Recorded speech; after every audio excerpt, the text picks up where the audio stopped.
So I'll give an outline of the proceedings for the evening. We will start with a few speeches and a few recitals of the book. We'll have some live music and also the refreshments and the book signing and the initial book launch. So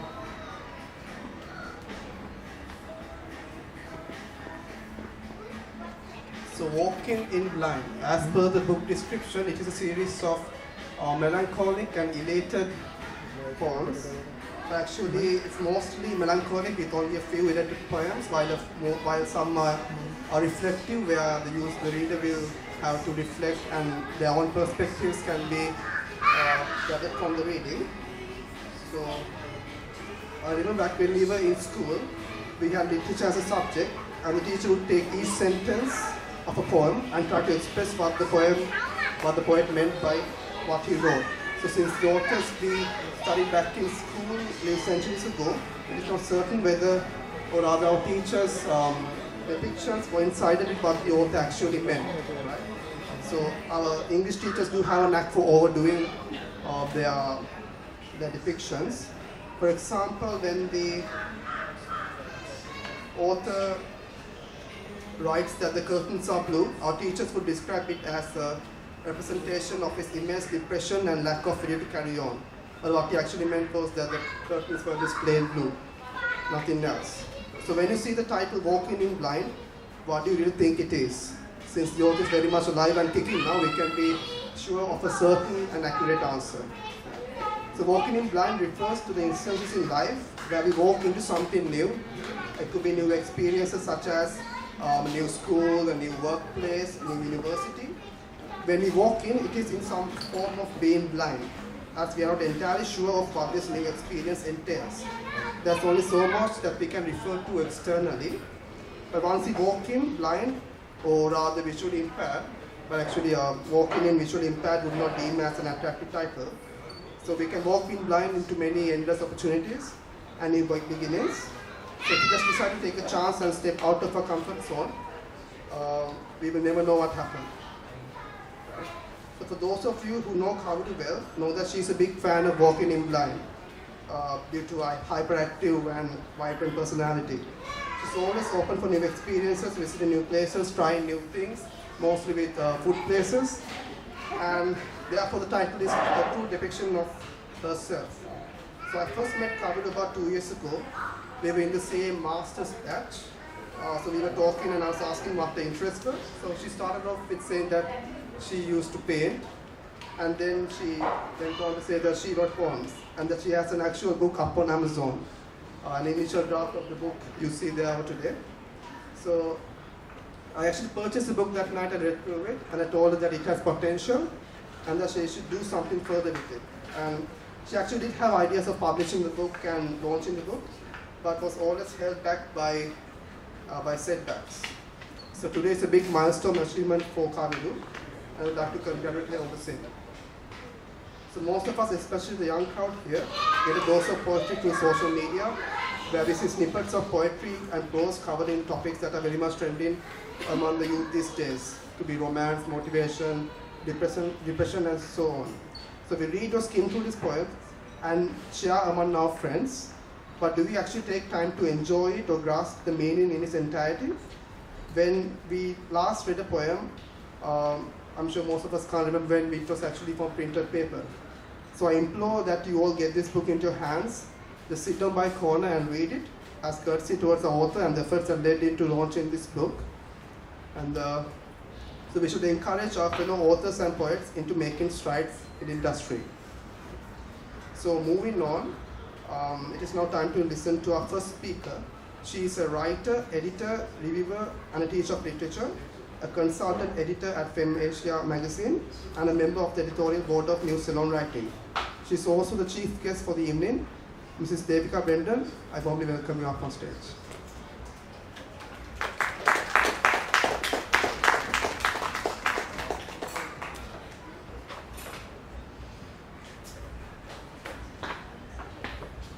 Good evening.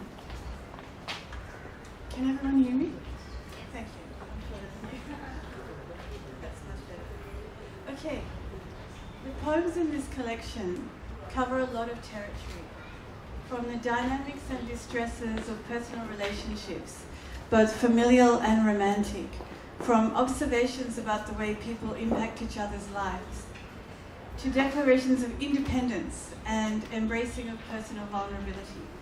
The poet speaks with clarity and directness, courageously, and with few frills or flights of fancy. I know this young lady as Sam KS, her FB moniker, and respect her IT skills as well as her creativity. I like her upfront attitude, her buoyancy, and her dignity. Dignity might be an unusual word to use to describe such a young person, but I feel it is inherent in her stance towards life's challenges, showcased in this book. For example, in the title Pretty Hurts, the paradox sums up the vital tensions in these sequences of poems. The poet feels, and feels intensely, but is also able to step back and think about what she feels in real time. She observes as well as acts, and the expression of her experience is therefore rich and full of resonance, and offers multiple access points for readers. Kaviru, aka Sam, is able to see that her hurts are pretty. There is some beauty and value in all the various aspects of human suffering she portrays. She's not paralyzed by her pain, not so agonized that she cannot articulate it. She does not repress or suppress it, or tidy it away or gloss over it.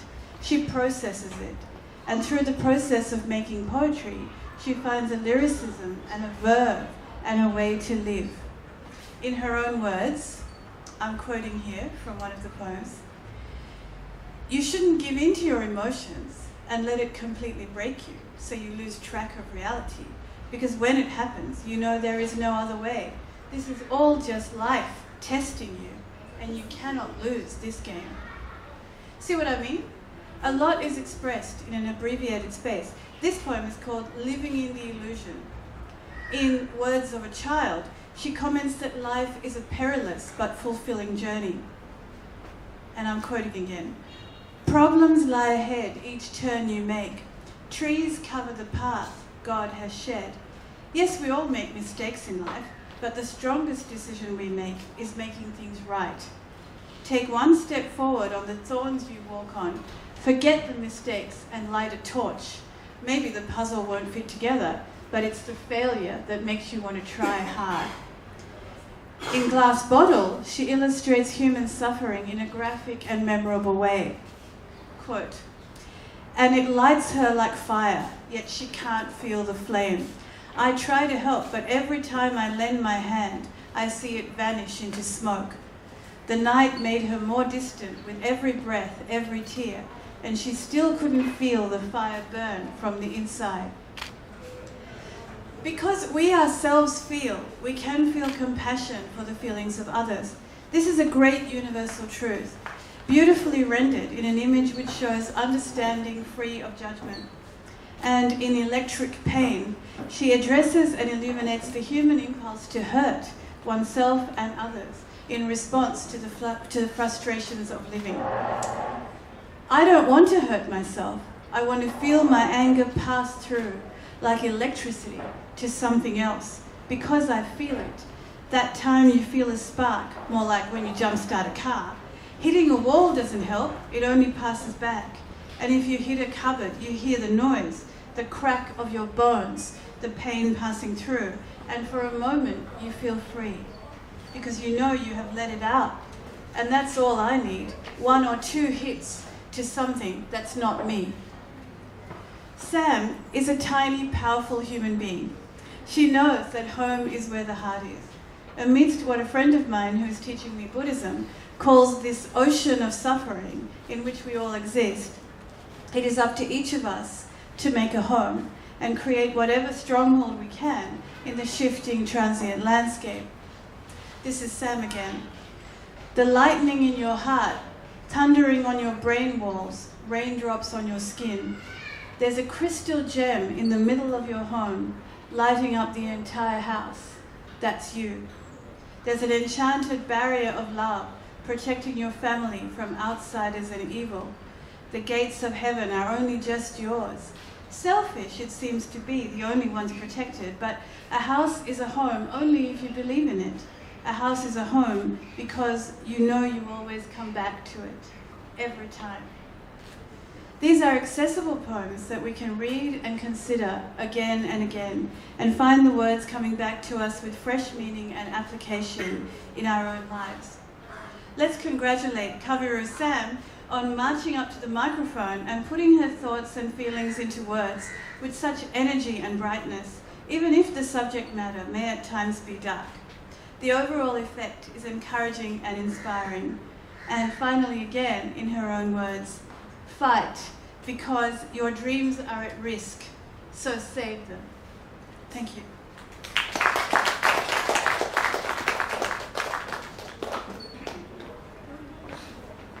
Old friend of Kaviru here to speak a few words. Clara Minelli Aberatna, a fashion and textile designing graduate from AOT, who is currently employed as a fashion designer at Cotton Collection. So Minelli, please do come up. Stage is yours.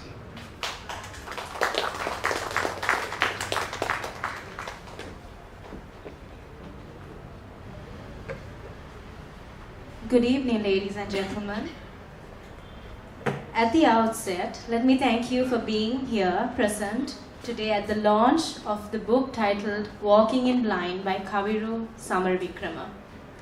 Today we are all gathered here to recognize a new personality, a writer, a poet, and an artist of our time. We are paving a way and encouraging a creator, a philosopher, to change the perspectives of the world, how the world thinks. Give me a second, sorry. How the world thinks. So let me introduce myself.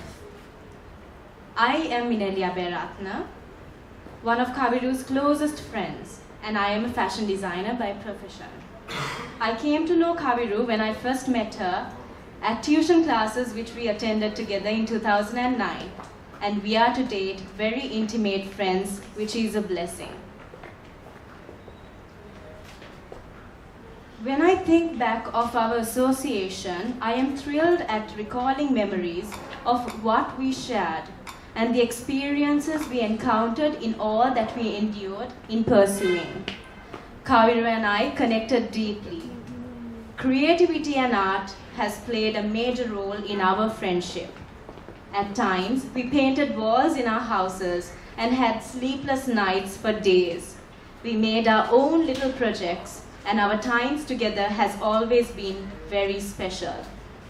If you see the projector, you see all the things we have done together.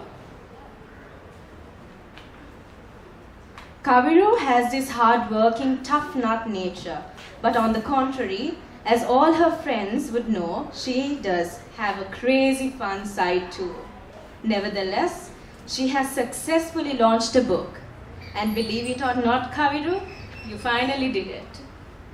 This day will hold a special place in my heart to know that this girl finally poured out. Kaviru has poured out herself through this masterpiece, sharing the most closest to her heart with the world, which is a brave deed. Why do I say it is a brave deed? An artist paints whatever he or she feels and thinks on the canvas with the strong brush strokes and soft contour lines. Just as we read Walking in Blind by Kaviru, the intensity of the words will flash out and relate to our lives.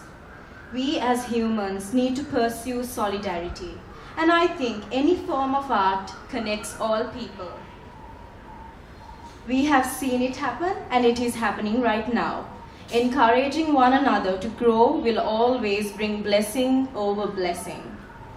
That is what I see between myself and Kaviru. Our friendship grew to lengths of achieving our goals because of the solidarity we pursued. Kaviru, my friend, I am truly proud of you. I congratulate you and wish you all the very best in your future endeavors as well. I want to give you a bouquet of flowers with love. Thank you.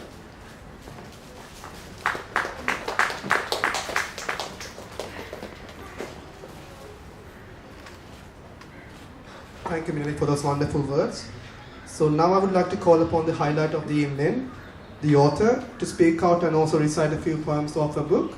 So ladies and gentlemen, I present to you the author of Walking in Blind, Ms. Kaviru Samarawickrama.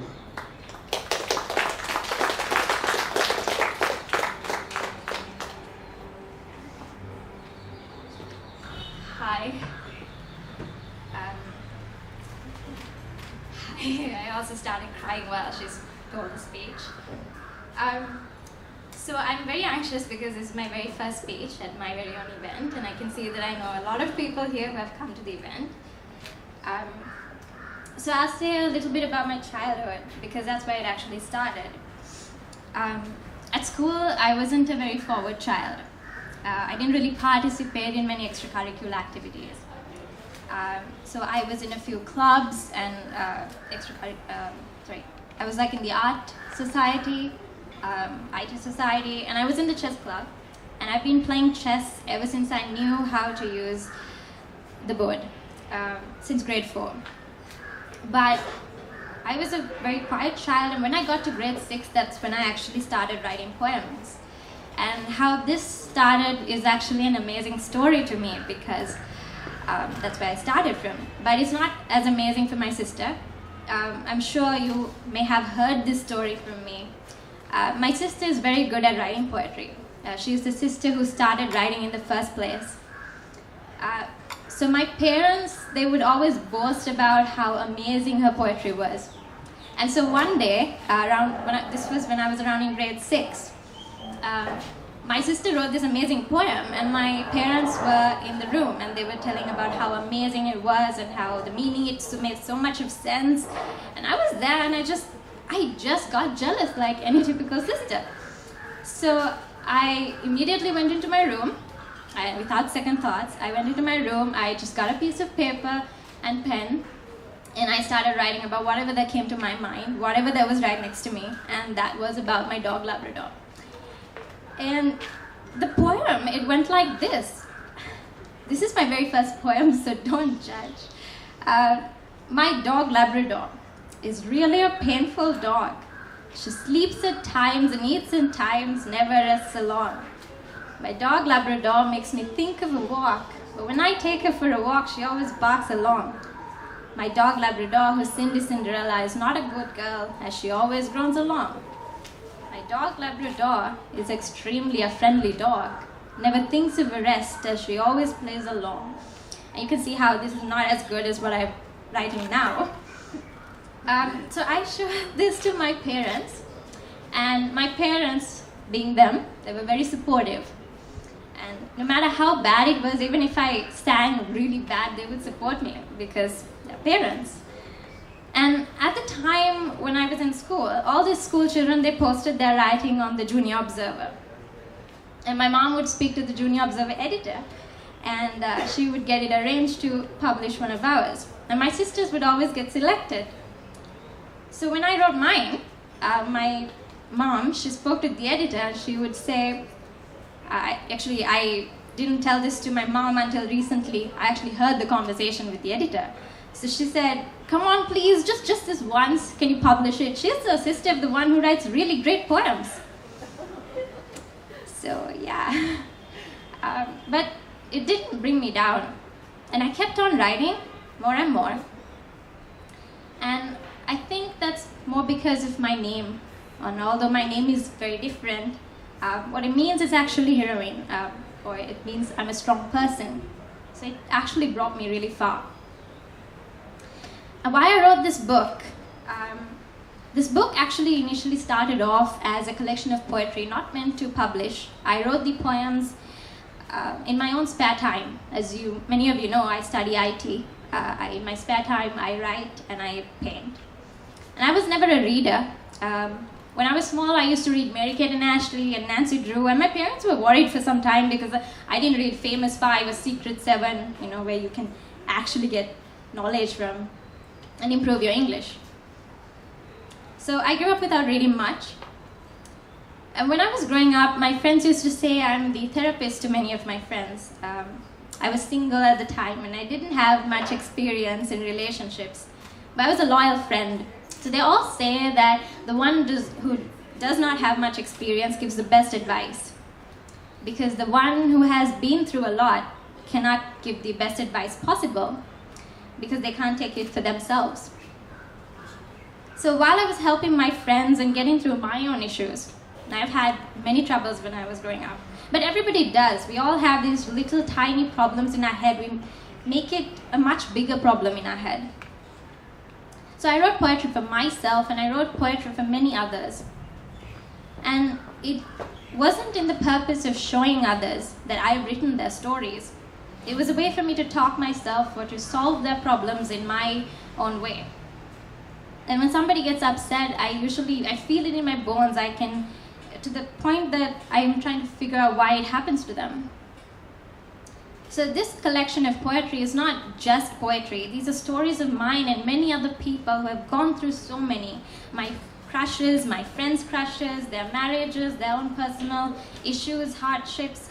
And what I feel and what I've always felt is that people, they think they're on their own and that they're alone in the world, that there's nobody to support them. When somebody comes up to me, they explain their problems, and I think, wait, this person does not know that there might be another person who's going through the same sort of problems, just in a different way.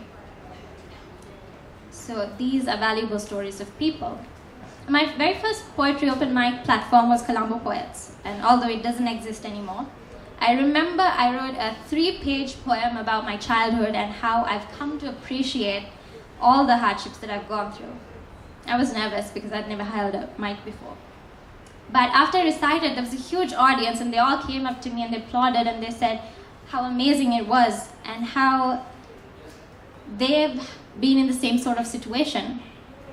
So I kept writing more and more in hopes of helping people. And when Colombo Poets stopped, Grace Vikramasinghe actually started open mics that gave a bigger platform for upcoming poets. And what I learned by going to these open mics is that you're just sticking words in hopes of telling a bigger story. There's no right way of writing poetry. And so I had a conversation recently with one of the artists from my workplace. He reminded me that we all do something even unconsciously, that we don't do anything without a purpose. So I want to give a brief explanation about the book cover and the title. And Suchi did also tell about it, but I'll give a more detailed description. I designed this book cover myself. I came up with the name in hopes that it suits the poems in it. There are about 5 themes in this book in relation to love, life, people who hurt themselves, and people who have gone through a lot, and fantasy poetry, because this I've written in my childhood. So the theme walking in blind, as Suchi said, is not literal. It's a person who has sight walking into something blind, something unexpected, and only seen when you come to a critical situation and you're so emotionally affected by it. For example, you're walking into a bad relationship. You're walking into a friendship that won't last long. You're walking into a friendship that is toxic. You're walking into a financial crisis. All of which are unexpected and only seen when you come to that situation. The girl shopping you might see in the cover actually represents how we're not aware of how hurt we can be in the future, because we are always doing our own thing and we walk into something blind, we walk into a really dark room, something unknown. So we walk into a room that leads to many passages and it gets very complex from there. They say don't judge a book by the cover, but as a graphic designer, that's what you do. You make it so appealing that somebody would read the book. I heard this in a movie, so I can't take credit for it. So what I wanted to show by this book cover is that all the emotions of different individuals I've put in the stories that are very important. And these individuals have gone through many tragedies in different ways. And I wanted to show that they're not alone. That walking in blind is something we all do, something inevitable. So when you're reading this book, remember you're not the only ones. Your stories are somewhere in this book. Thank you.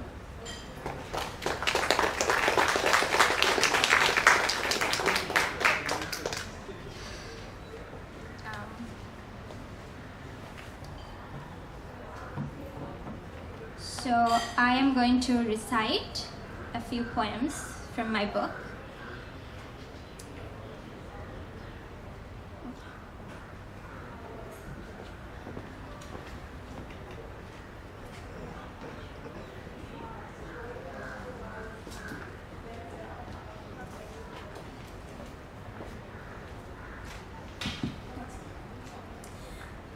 So this poem is called Girls Never Stop Playing Dress Up.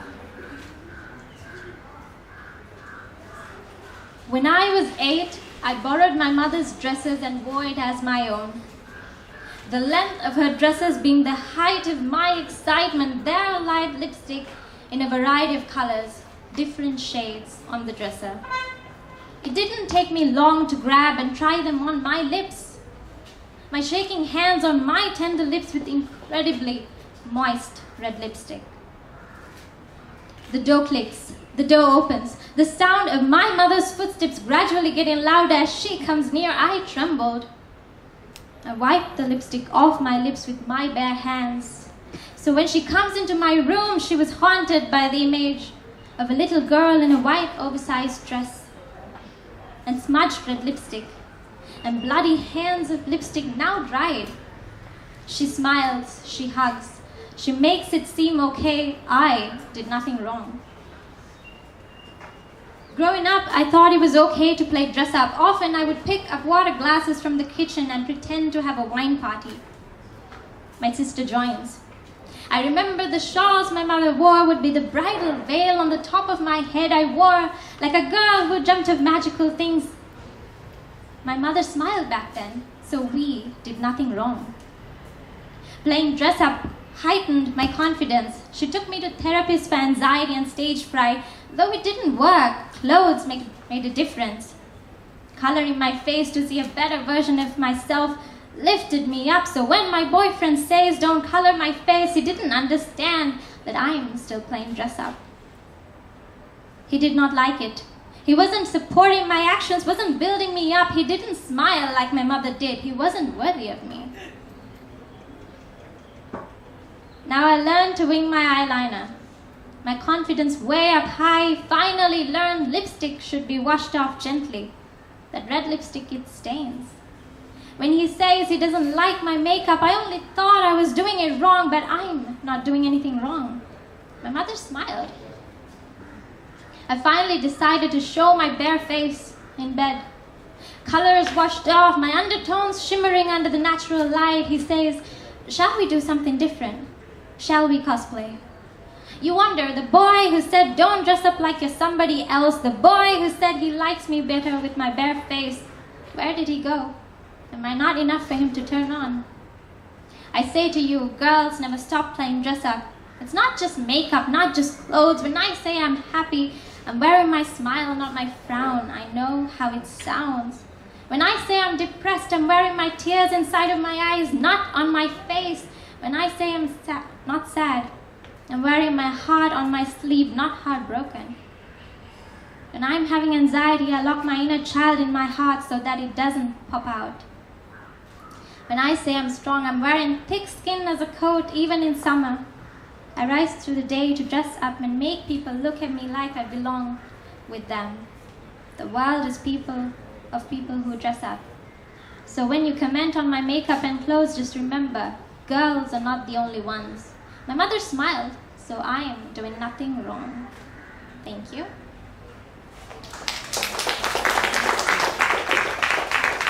So this is called Home is Where the Heart Is. And Devika quoted a part of it. I would like to say the full poem. I was told a house and a home are two different things, although I knew they are words with similar meanings. I guess I didn't realize home has a deeper understanding of its owners. Owner. Funny, we didn't own our house, it owned us. Every rustic wall was built to be soundproof, but it heard our cries and kept our promises to not tell a soul of why we cried. A house is an empty shell that people enter and exit. It's not filled with memories, it's lonely, like how you feel when people leave you, when you don't have friends, or when you break up with your lover. A house has feelings too, potential to be a home, but we abandoned. We say we're not heartbreakers, but we are. A home carried burdens along with memories. That's why they get haunted, with people who refuse to leave. Carries ghosts of childhood, scattered, hiding in the edges of the room, peeking to find light of happiness. It shares room with childhood and imaginary friends, a portal from the room where exists a realm of imaginary characters seeking entry. Your home remembers who you are. Even though you change your hair color, unlike your boyfriend who plays with different girls, your home is loyal. Your home remembers your first steps, your first punishment, your first heartbreak. Happiness and sadness blended into a cake mix. Cursed names of people engraved on the walls, nothing a pretty wallpaper can't fix. Your home feels your anger. It echoes between the painted walls and the foundation it's built on. It still stays with you through your wall punches and tantrums, like your body that knows your faults and wounds, but still chooses to stay with you. Your home feels bloody sheets and close cuts on your skin, smell of cheap perfume and drunk phone calls, letters to your future self and wanderlust, Polaroids and memories, the lightning in your heart, thundering on your brain walls, raindrops on your skin. There's a crystal gem in the middle of your home, lighting up the entire house. That's you. There's an enchanted barrier of love protecting your family from outsiders and evil. The gates of heaven are only just doors. Selfish, it seems to be the only ones protected. But a house is a home only if you believe in it. A house is a home because you know you always come back to it every time. Thank you. Yes, so last poem. My poems are pretty long, as you can understand, but there are shorter poems in the book too. So this one's called You Can't Tell Anymore. You can't tell anymore if he's gone. To you, he never left. To you, he's still by your side, offering you his coat for warmth. To you, he's still stroking your arms to make his presence known. To you, he's cooking a fancy dinner at his apartment. To you, the candles still haven't actually melted. To you, the arms of the clock still stand where they were when you and he laid down, staring at the stars. To you, he's still complimenting on your artwork. To you, he still gets excited and lifts you high up in the air whenever he sees you. To you, the kisses still feel warm and real. To you, he still misses you every morning. To you, he's still by your side, and when he isn't, he is 3 tables away talking to his mother at a restaurant by the beach, in his check shirt and overgrown beard. There are some questions you can't find the answers to. He's writing poetry about all the dark things he couldn't find light in, because that's what he does when he's free. He's singing his favorite song, Let Her Go, by Passenger, and you choose to forget the lyrics could be about you. And when he isn't, he's in the far distant corner, wiping some other girl's tears, pretending to care, offering the same grey coat he once gave you for her warmth. To be honest, you didn't even know he moved on. And when he isn't with you, he is with his friends at a popular bar, doing shots as the girls pass by, chattering about how all the other girls are. But not about you, because to be honest, I don't think you're in the story anyway. And even when years have passed, when he isn't with you, he is laughing and posing and cutting birthday cake with his family and his newest addition, the permanent girlfriend. But even when years have gone without him, to you, he is still by your side. That's just some new magic trick you learned. Like how your eyes can make him appear in any form in front of you. But it's only you who can see it. So when your friends ask what it is you're looking at with beady eyes and a head tilt about 45 degrees and wrapped up in a daydream, you just look away and say, oh no, it's nothing. Because you know your friend is going to make you snap out of it. You know your friend is going to make you forget about it. You know that for a fact your friend will make you go on a date with another guy who she deems handsome and will keep reminding you of calls and texts and recordings that this new guy is the one. And what about the guy who left? The one you thought was the one? He's an asshole for treating you like you didn't belong to his world. You know your friend is going to tell you that none of it is real anymore. And to be honest, you always knew he isn't there anymore. But you could never really tell if he was gone. You could never really tell. Thank you. Thank you, Kaviru. That was beautiful. So maybe just have one more round of applause for our dear author. Yeah. So now we move on to the music. We have an acoustic duo playing for us this evening.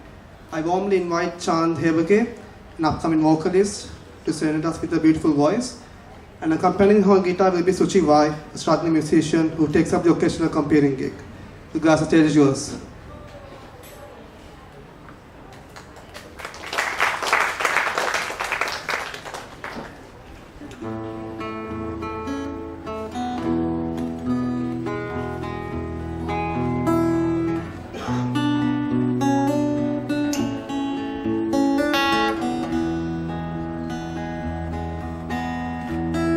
The world was on fire and no one saved me but you.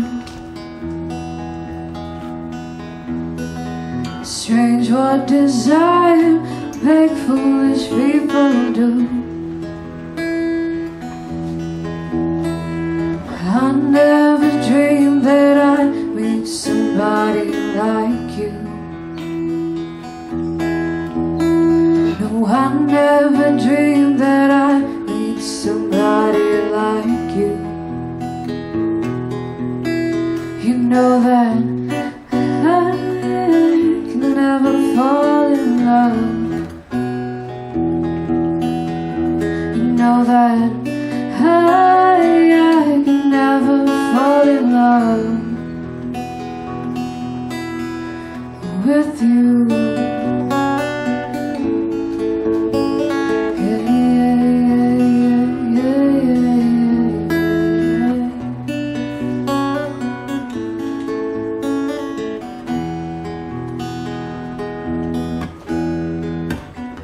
What a wicked game to play, to make me feel this way.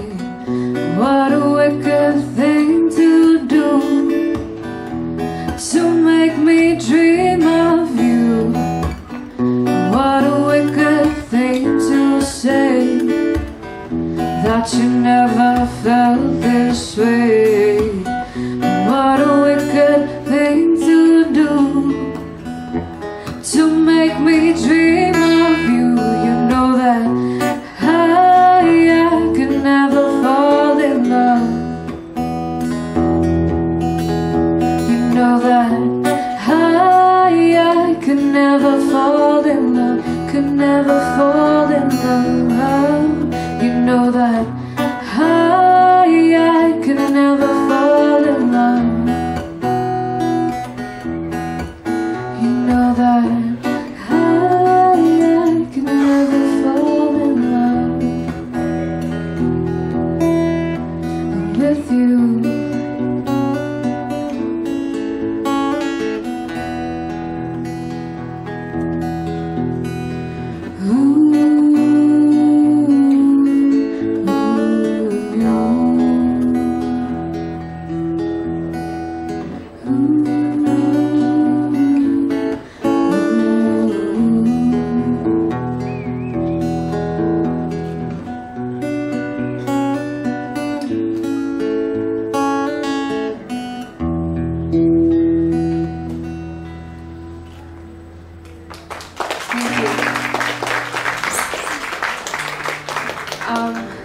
So Kaviru asked me about a week ago to come and like sing at her book launch, and I was beyond like ecstatic about it, and such an honor, honestly, and congratulations on your book launch. So I picked these songs kind of also considering the nature of your poetry, so I hope these songs go along, and it's for you.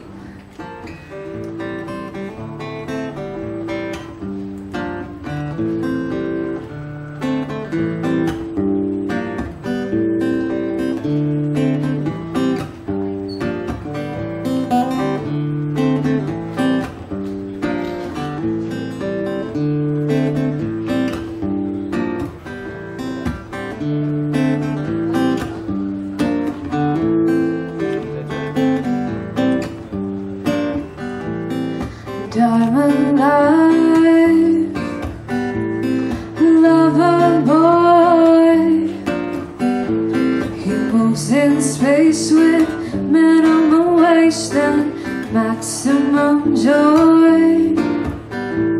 City lights and business nights. When you require streetcar design and higher heights. No place for beginners or sensitive hearts. When Sandberg is left to charge, no place to be ending but somewhere to start. No need to ask, he's a smooth operator. He's a smooth operator. He's a smooth operator. Oh, yeah, yeah. Smooth operator. Coast to coast, LA to Chicago, Western Mail. Across the north and south to Kilago, love for sale. He's a smooth operator. Smooth operator. He's a smooth operator. Oh, yeah, yeah. Smooth operator.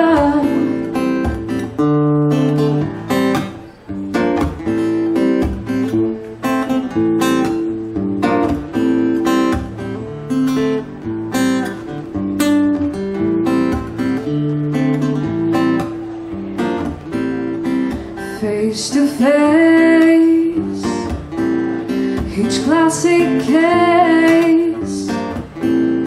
We shadow box and double cross, yet neath the chase.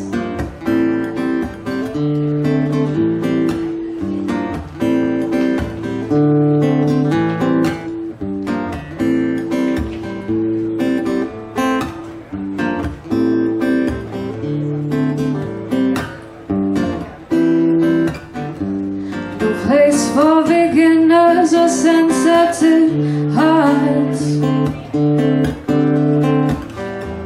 But sentiment is left to chance. No place to be ending but somewhere to start. No need to ask, he's a smooth operator. Smooth operator. He's a smooth operator. Oh, yeah, yeah. Smooth operator. Coast to coast, LA to Chicago, Western Mail. Across the north and south to Kilago, love for sale.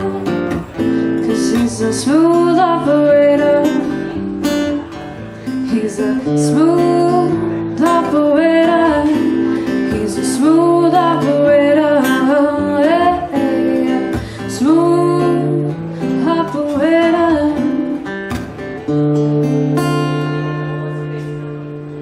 Thank you.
So guys, we're nearing to the end of the event. And I'd like to call upon Kaviru to give the vote of thanks. Yes. So we have come to the end of the book launch. I would like to thank everybody. I would like to take this opportunity and thank everybody who was involved in making this event and this book a success. First of all, I would like to thank Devika, who's here as chief guest. Thank you so much for your valuable words, and your support is greatly appreciated. I really appreciate that you could come today. And Grace, if you're here, if it weren't for you, this book wouldn't have happened at all. She is the one who gave me the idea of actually wanting to start this book and publish it properly. Suchi, I would like to thank you for being a miracle and being the editor of my editor of my book. I'm so sorry. Editor of my book. And I don't know how many times to thank you. You're not only an editor, you're also my best friend and my master's classmate. Also my central support system. I would have probably fallen apart without you. And Asela, thank you so much for working with me on the book, and her artwork is actually on the book in the themes. She's Asela Bewardana. Next, I would like to thank my family, my sister, my parents, for their support and blessings given throughout this entire journey. My friends in every way who I have not mentioned in this speech, everybody here and everybody on my social media have helped me with their motivation and words. My friends, my Apid MSc friends and the ICBT degree friends have always come for my open mics and helped cheering me on for my poetry. My past and current universities, ICBT and Apid, helped me a lot in promoting this book launch. It's very wonderful to have universities that support young individuals. I would like to thank especially Dr. Jagat, chairman of ICBT, who is here with us, for his extensive support in helping me with the book launch and promoting it. Mudita, I would like to thank you for being an amazing individual for promoting my book launch on the Elegant Magazine online hub as well. And I would like to thank Surya Village for their prompt and friendly service in making arrangement and at this beautiful venue. There were many others who helped me in promoting this launch. I thank each and every one, even though I can't name each of them here. And finally, I would like to express my sincere appreciation and gratitude towards all of you present here for attending my book launch and supporting me. I'm most grateful to all of you for being with me this evening. It has indeed been a pleasure. Thank you very much.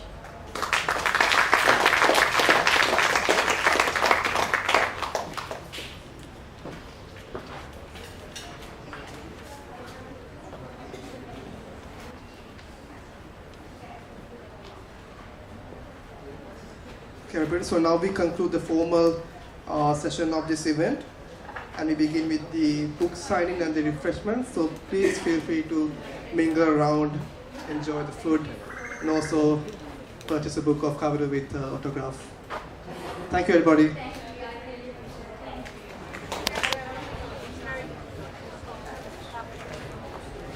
Now, are you ready to video this part? You want to ask me?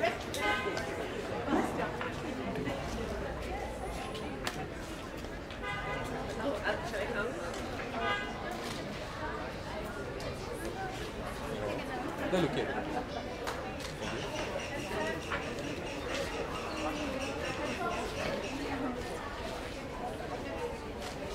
There you go.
So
then you can like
then shall I stay there?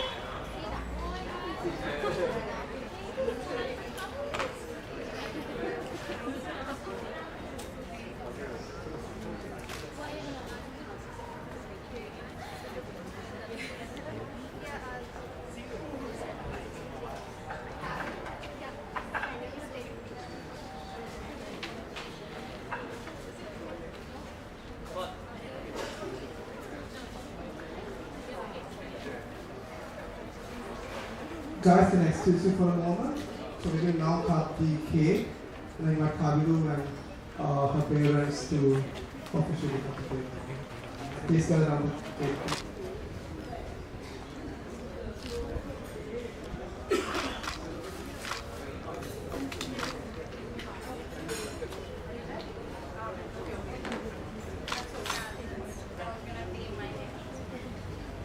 Okay, hold on. It's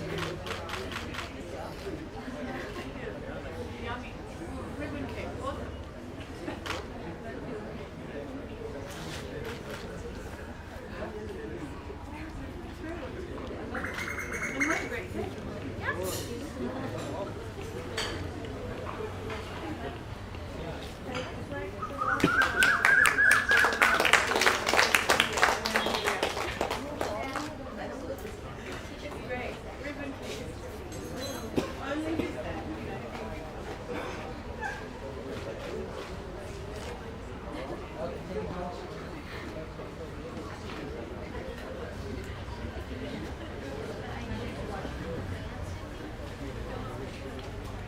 We have to figure out